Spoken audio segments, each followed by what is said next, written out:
Ha? Dah beli merukut di Poli? Tapi dah sampai? Inilah taktik skamer e-dagang. Skam ini sering berlaku terutamanya semasa musim perayaan. Mulanya, skamer akan tarik perhatian anda dengan tawaran yang menarik di media sosial.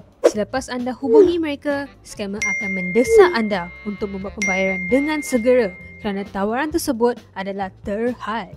Bila anda tanya tentang status penghantaran, skamer pun mulalah bagi pelbagai alasan. Kononnya, barang masih diproses. Tunggu punya tunggu. Bila dihubungi, rupanya penjara hilang. Barang tak disampai, malah nombor anda pun disekat. Jadi, lakukan perkara ini untuk mengelak daripada menjadi mangsa skam e-dagang. Jangan terpedaya dengan tawaran yang hanya indah khabar dari rupa. Jangan tergesa-gesa apabila menjual atau membeli barang. Gunakan portal SemakMU PDRM untuk menyemak nombor akaun bank penjual. Jika terkena, hubungi talian khas bank anda atau NSRC di 997 dengan segera serta lakukan laporan polis. Ingat, jangan kena skam!